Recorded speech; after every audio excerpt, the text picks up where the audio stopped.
Morning, praise Lord. Welcome to this video. நேற்றைய தினத்தில்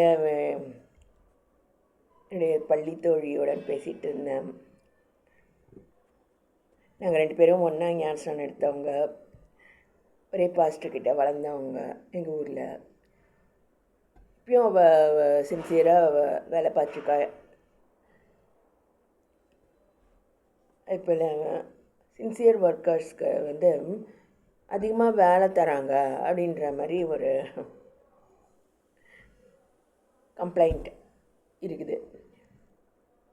அவள் நேற்று காலையிலேருந்து ஃபாஸ்டிங் ப்ரேயரில் இருந்திருக்கா.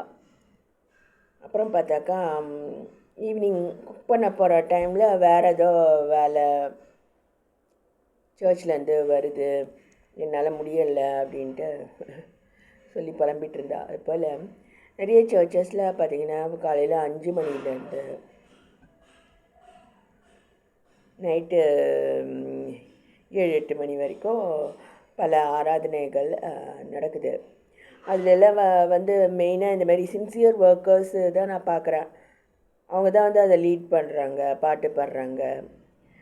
இதில் என்னென்னா இப்போ என்னால் இப்போ எனக்கு ரிட்டையர்டு பர்சன்ற இதில் பார்த்திங்கன்னா எனக்குன்னு கொஞ்சம் குவைட் டைம் எனக்கு தேவைப்படுது. குவைட் டைம், கர்த்தரோட உள்ள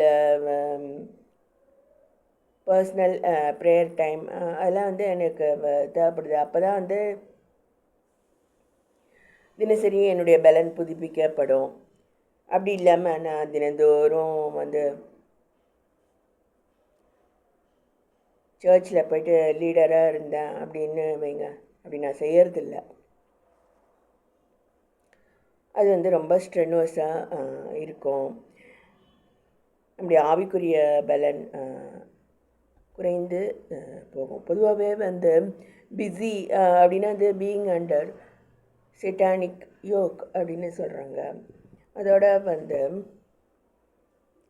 வேலை, நமக்கு வேலை அப்படின்னா அது ஏதேன் தோட்டத்து சாபந்தான் அது. இது நான் பல வீடியோஸில் நான் சொல்லியிருக்கேன். ஸோ எப்போதும் கர்த்தர் வேலைகளை செய்யணுன்ட்டு அவர் எதிர்பார்க்க மாட்டார். அவரோட நம்ம ஐக்கியப்படுறோமா, அவரோட நம்ம பேசுகிறோமா, அவர்கிட்டேருந்து வெளிப்பாடுகளை நம்ம வாங்கிக்கிறோமா, அவரை தினசரி சந்திக்கிறோமா, இதெல்லாம் அவரை நேசிக்கிறோமா, அந்த மாதிரி தான் கர்த்தர் எதிர்பார்க்குறாரு ஒழிய ஜனங்களுக்கு புரியாத ஒன்று கர்த்தர் நம்மளை அழைத்தது ஊழியத்துக்கு அல்ல. இதை நான் இதில் ஷேர் பண்ண விரும்புகிறேன்.